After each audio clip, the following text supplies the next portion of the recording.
Good morning, Wabash. Today, speaking at the Pioneer Chapel is alumnus Matt Page with his talk entitled, Networking in Wabash, Be Active and Persistent. Matt Page graduated from Wabash in 2013. While a student at the college, he was an active member of Sigma Chi and Sons of Wabash. Since graduation, Matt has navigated through his career with the help and guidance of more than 75 Wabash graduates. From asking Bob Knowling to help him get a job interview in Florida, to quitting a corporate job for the chance to work for one of the largest restaurant franchisee owners in the Midwest, to owning his own business for 2 years and currently working for a Wabash tech entrepreneur in Chicago, Matt has always reached out to and relied on our Wabash alumni network. In his talk, Matt will share a few stories of his interactions with the Wabash Mafia, give some guidance on networking, and shed light on ways he has stayed connected to Wabash. Please join me in welcoming our speaker, Matt Page.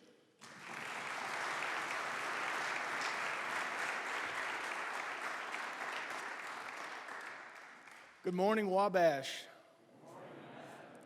That feels as good as you think it does. It is an immense and incredible honor to be here with you today. Thank you, Jeremiah. Where's Jeremiah? Jeremiah, thank you. And the Sphinx Club for the invitation to share a bit of my story and some of my networking experiences.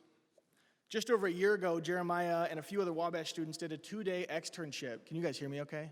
Is that okay? Did a 2-day externship at the company that I currently work for. During that time, he heard a bit of my story, and I'm really excited to be here to share some of it with you today. Thank you, Jeremiah. I've had a fairly non-traditional path since leaving Crawfordsville. At every step along the way, Wabash alumni have been interwoven through these first few chapters of my career.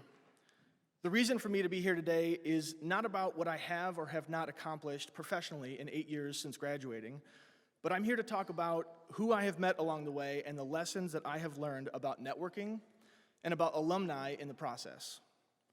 Most of the Wabash men and women I've encountered in my life have taken my call not because of my last name or where I was from or where I worked.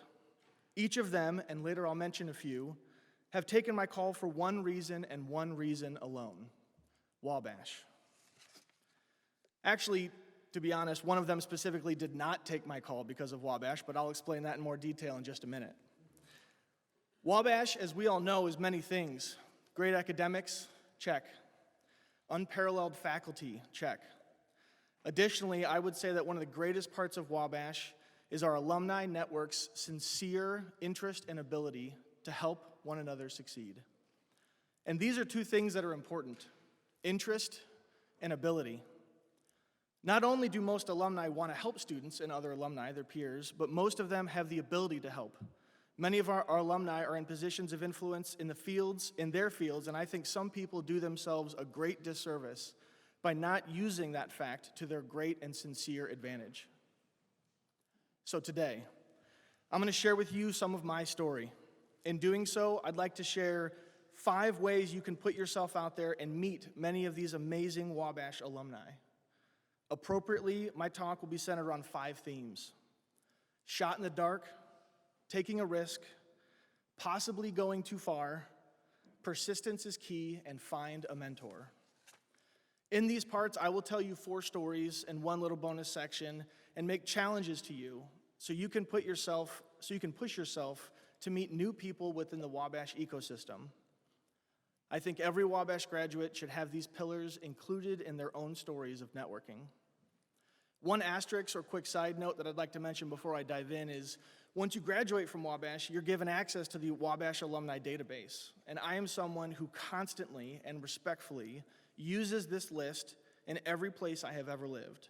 So when I moved from Chicago to Milwaukee to Indianapolis to Terre Haute to Chicago to Indianapolis and now back in Chicago, all in the last 8 years, I have downloaded a version of this list of alumni that live in a certain area, work in a certain profession, graduated within a certain time period, etc., etc. And I've used these lists to gently introduce myself and ask for help and guidance along the way.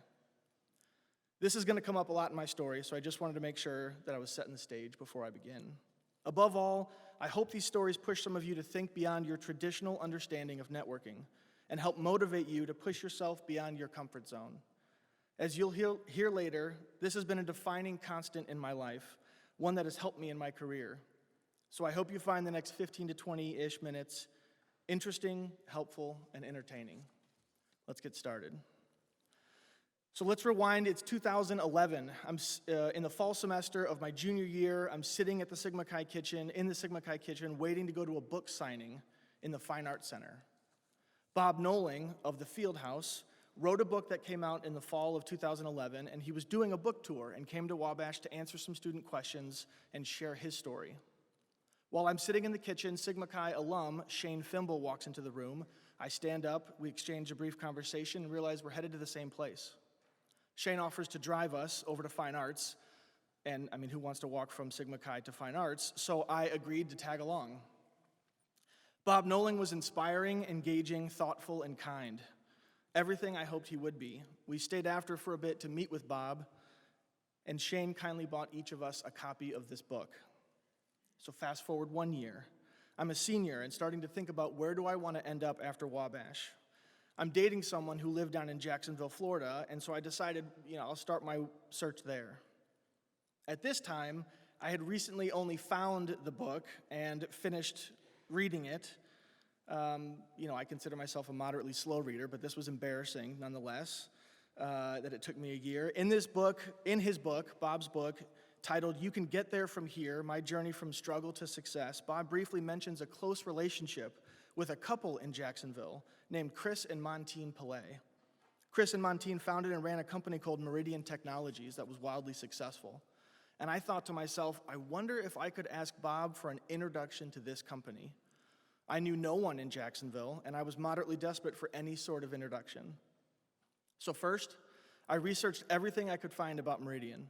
I then reached out to Bob on LinkedIn, sharing part of my story and reminding him that we had met at his book signing just a year prior and confessing I had just finished that book, and I would love an introduction to his friend's company. 3 days later, Bob asks for my resume and immediately sends it over to Chris.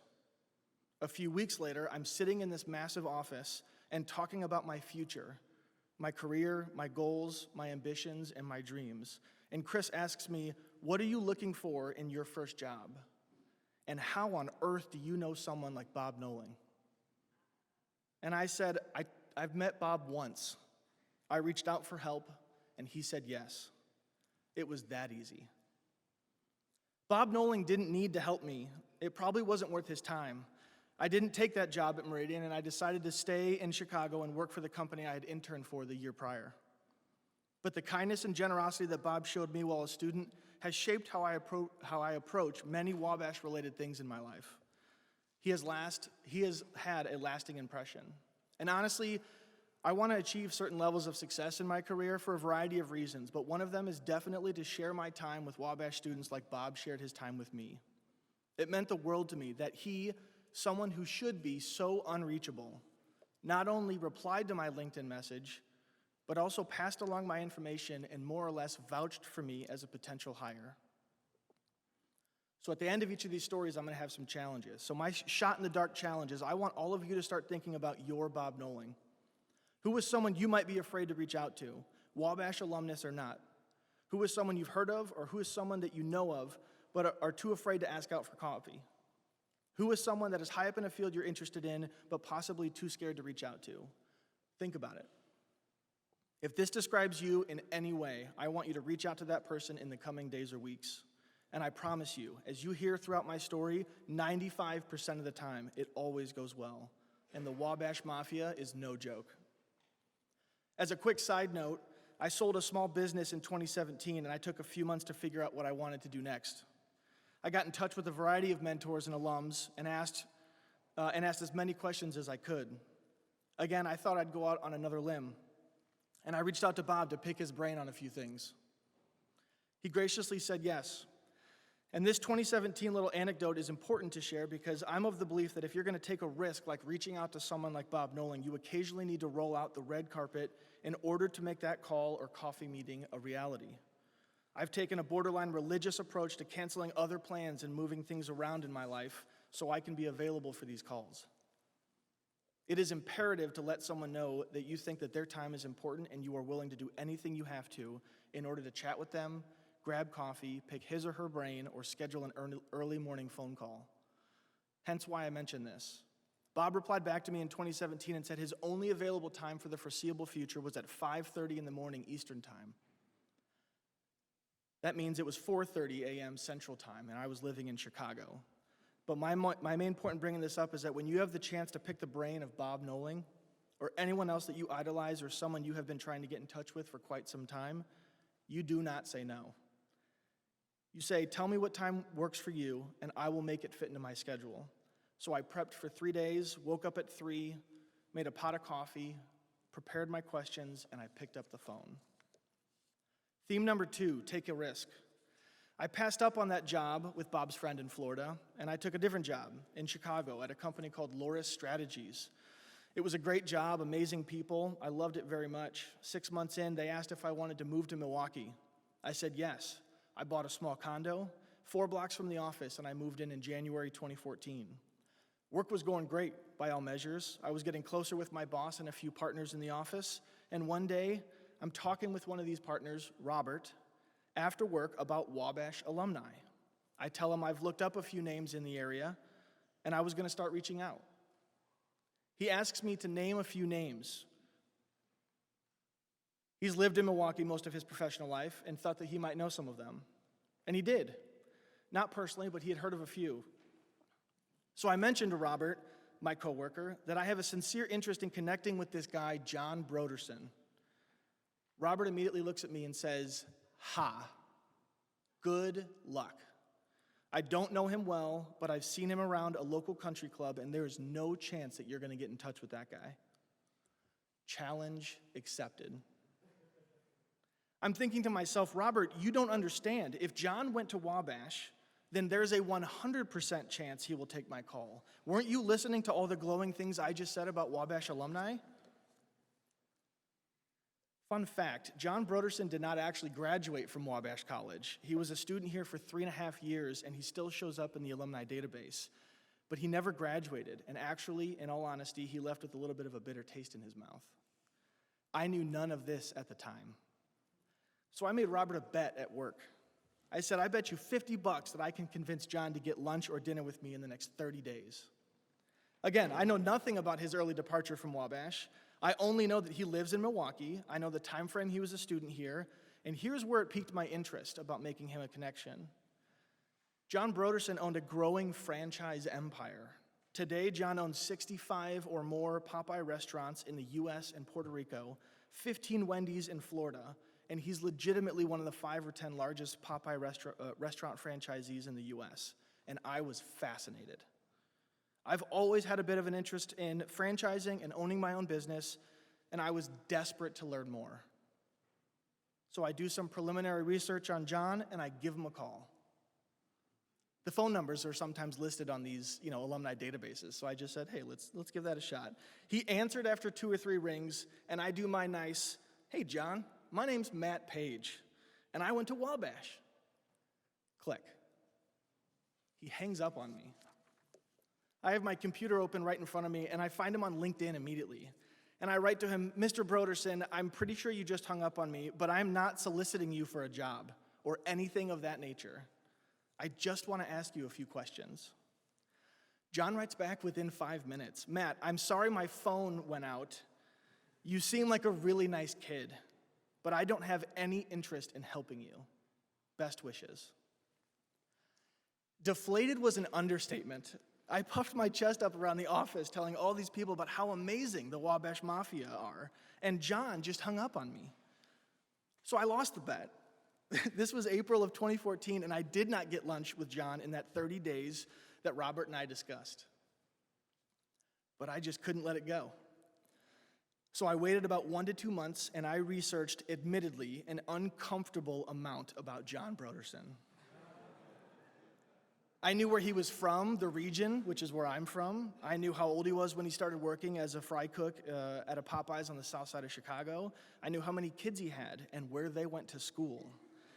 I had found articles about him and the cars that he enjoyed driving, Ferraris and Maserati. Again, majorly interested. I found information on him playing baseball at Wabash and which fraternity he was in. I started asking close family and friends who I knew were from his hometown if they knew the last name.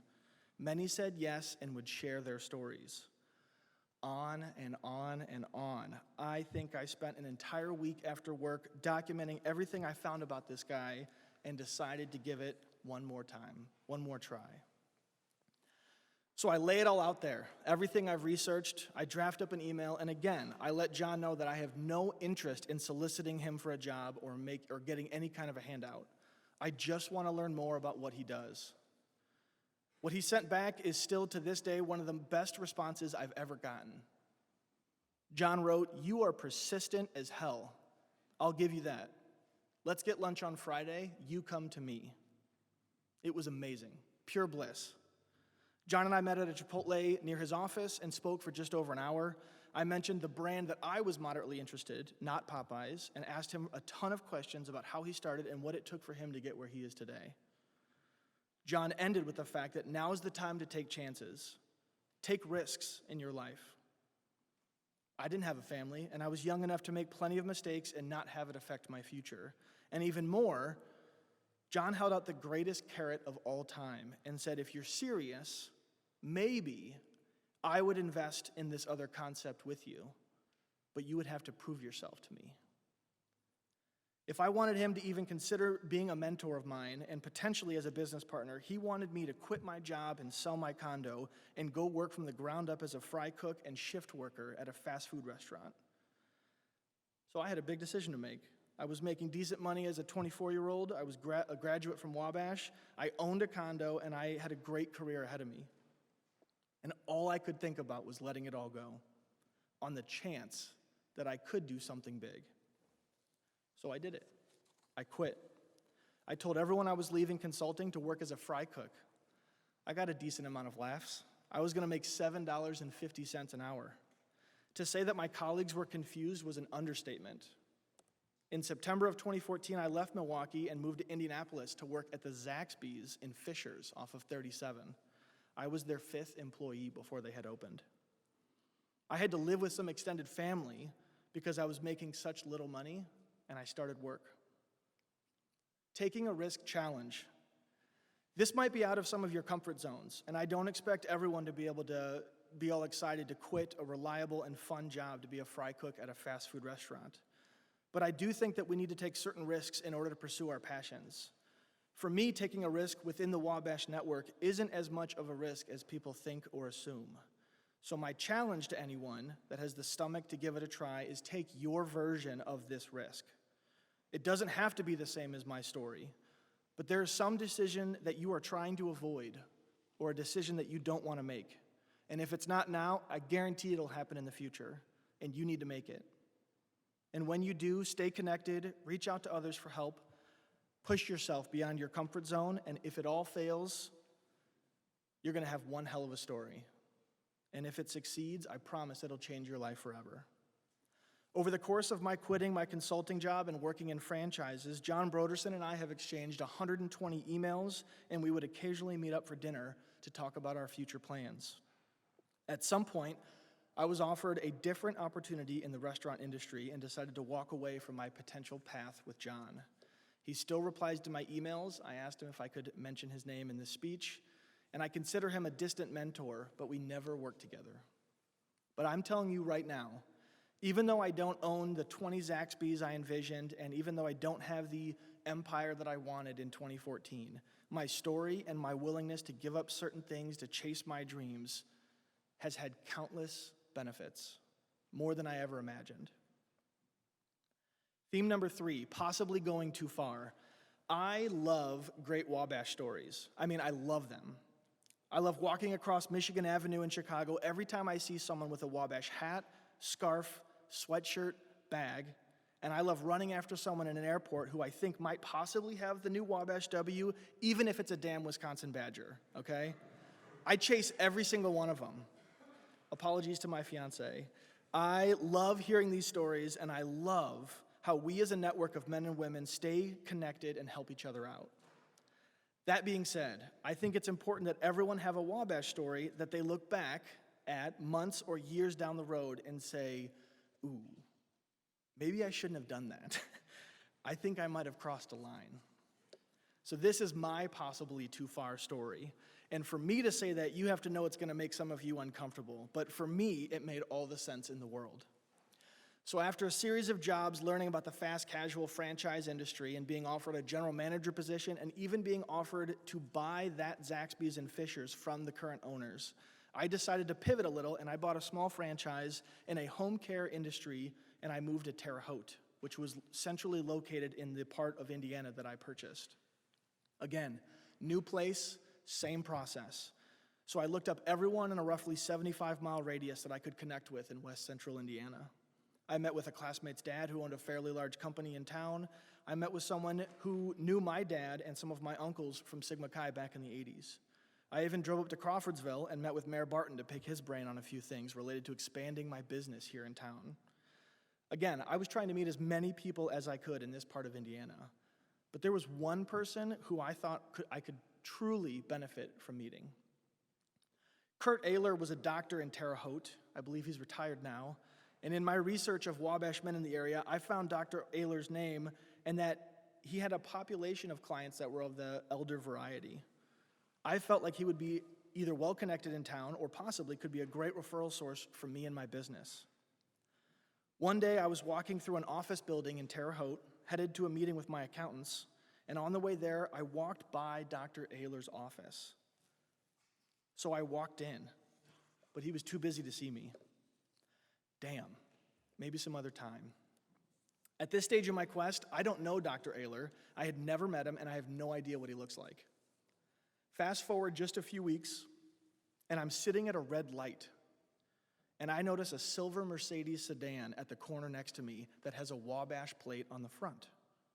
At this point, I'm just excited to see the Wabash plate. I always am. But I look at the driver, and the man behind the wheel fits the idea of what I had in my mind could be or might be Dr. Ehler. So on one of the biggest hunches I've ever had with regards to Wabash networking, I guess this could be him, right? Terre Haute, 70-plus aged man, driving a Mercedes. I mean, how many of those can there be? And I decided to follow him home. His light turned green, and he passed in front of me, and I immediately took a right on red. And this was not a one-block adventure. I think it was 10 to 15 minutes until we got to his house. But he pulled up and he parked in his driveway, and I parked on the street, and I walked right up to him and approached him as he was getting to his front door, and I simply introduced myself. I was very respectful, and I told him this would probably sound crazy, but I went to Wabash, and I saw the vanity plate on the front of your car, and I just wanted to say hello. And this man introduced himself back as Dr. Ehler and agreed to get coffee the very next day. And you know what? He ended up being a great referral source for me and my business and a great connection for me while I started on my path in Terre Haute. It was only because I took a massive chance and possibly went too far that I met an amazing alumni, benefited greatly from our relationship, both personally and professionally. Now, I don't advocate for stalking, okay? So let's put that on the record. But people with Wabash plates and hats and flags, they have a sense of pride of Wabash, which helped give me confidence when I took this kind of a risk. So my possibly too far challenge is, what is something that you can do to stand out? What is something that pushes your boundaries of comfort when it comes to meeting someone new? Your level of boundaries are different than the person sitting next to you. And you may never follow someone home and introduce yourself, and that's okay. But I want to challenge everyone here today and watching online to find a way to toe the line of their own comfort. Put yourself out there and push yourself to meet and connect with new alumni. You never know how far that connection will go. That could be as simple as leaving your number on a napkin and putting it under someone's windshield wiper outside of St. Elmo's in Indianapolis. Guilty. I don't know what is too far for you, but you do. And I challenge you to find that line and cross it. You never know what will come from it. Theme number 4 is persistence is key. So I own that small business from October 2015 to September 2017. I leave Terre Haute and I return to Chicago. I didn't leave with my next job lined up or really any plan at all, but I knew I had a powerful network and a willingness to put in the work to truly leverage it. So I'm networking with 5 to 10 alumni weekly, reaching out, asking questions, scheduling calls, making connections. And at some point, albeit brief, I hit a wall. I just didn't know who else I should reach out to, so I did what many of you currently do when you're faced with a similar question. I reached out to Roland Morin. Let me just say that Roland was not here when I was a student, but he's gracious with his time and he knows a ton of alumni and he gives great advice. So I spoke to Roland and I said, who is in Chicago that I do not know that I probably should? And he gave me one name, Dave Bowen. Dave Bowen, son of previous chairman of the Board of Trustees Stephen Bowen, graduated in 1999 and spent some time after college in London. He's a consummate salesman and entrepreneur, always hustling and always selling and leading different companies. Just a few years ago, Dave actually sold a company he owned for over $20 million, and I had to meet him right away. Dave helps with the CIBE on campus, and Roland connected us later that week. I met Dave in October 2017, and within 1 month, we were talking about how we were going to work together. Dave had recently acquired a new tech startup in Chicago, and it had all the makings of being an exciting journey. I just had to be a part of it. But at that point, sadly, they were still very much in early startup mode, and he couldn't afford to hire anyone new at that time. So after turning down a few other job prospects and making sure he knew that I was willing to wait in order to come back and work for him, Dave connected me with a job in Indianapolis and told me to go work there for a year, and we'll touch back in early 2019. So for over a year, I went and worked a different job, constantly thinking about this opportunity in Chicago. I texted or called Dave Bowen on a weekly basis. Actually, I went back and counted. I texted Dave 335 times over 18 months. Some of this was all in the same day of talking about, when am I going to start work or dates and whatnot and plans and future stuff, but about 80% of it was me following up, mostly with no reply, and me just making sure that I was on his radar and I really wanted that job. There was nothing that was going to keep me from getting it. So fast forward to August 2019, it finally worked out. My persistence paid off and I started working with Dave at this tech startup in Chicago. Since then, we've raised a Series A round of funding. We've more than tripled in size, and we're planning on raising more funds this summer for a potential 10x growth in the next 12 months. It has not been easy. It's been a ton of work. But I'm in a job where I feel like I get to help make decisions and talk about the future of our business, and that's exactly why I followed up with Dave constantly for over a year. Persistence is key challenge. Do not give up. You just can't. If you have something you want to do or if you have someone you want to meet, you have to be persistent. Most people are not willing to follow up every day or close to it for over 12 months for something they want. But I think we should embody this attribute as a Wabash collective. There are so many ways to find success, and only you will know what's right for you. But if you find something that excites you and you just can't get it out of your head, know that it's there for a reason and do whatever it takes to make it happen. So my last theme is finding a mentor. The above stories are my sometimes outlandish and persistent experiences in networking. These individuals, among many others, have played an important role in my journey, but my mentors are the relationships I have formed with people that I have a deep connection to, people who provide me with guidance and perspective on a regular basis. These relationships have become invaluable sounding boards that support me in so many of the important moments and a variety of moments in between. What differentiates my mentor relationships from other networking connections is how organically they came about. There are going to be people that you click with and who can advocate for you. Be sure to distinguish and nurture these relationships in a different way than your regular network. Mine are two Wabash alums, Mark Nichols and Tim Trella. Mark Nichols is Executive Vice President and General Counsel of Saab Engineering out of New York. Some of you may have known or met or know of Mark, as he's also the current president of the National Association of Wabash Men. A good friend of mine and classmate, J.J. Peller, actually introduced us back when I was living in Terre Haute. Mark lived in Indianapolis at the time and was giving a talk at Indiana State. I was told to attend by J.J., and Mark and I spent over an hour at a coffee shop after his talk had ended. This relationship has taken me to Mark's house many times, dinners in Indianapolis, countless phone calls about life, relationships, work, and so much more. I truly rely on and admire Mark. He's someone I know many people within the Wabash community rely on, and I'm just proud that I'm one of these people, and I love having him in my corner. The other is Tim Trella. Tim has worked in a variety of roles in his career. Some of them include a C-suite position at a multi-billion-dollar company, president of a startup, chair of an executive networking firm, and he's owned his own company. He's a man of many talents, and one of his greatest talents is how much he cares about Wabash. I met Tim at a Chicago networking event, and we made the small connection that both of our offices were in the same building. I had someone in my office who went to DePaul, and likewise, he had someone in his. So I convinced the four of us to go get lunch, and Tim and I immediately hit it off. Both Tim and Mark, these two men, are truly there for me. I have so many questions and concerns, and I need feedback and guidance in my life, and these aren't always questions I can go to family members or coworkers for. Some people will be too invested in your success. And by that, I mean that they're so focused on my or your success that they might not be able to tell you something that you truly need to hear. Both Mark and Tim do that for me. So my challenge to you all today, someone outside of your family who you trust, admire, respect, and have a great relationship. They might be able to help you make progress in your life, or in my case, they will help you stay grounded and focused as you follow your dreams. In conclusion, I want to say that I hope this isn't my last time speaking at this podium, or that one, whichever one is normally here. If I've learned anything from the amazing people I have met in my life, it's that if you do it right and find any sort of success in this world, it should and hopefully will always lead me back to Wabash. And so remember these 5 themes. Take a shot in the dark.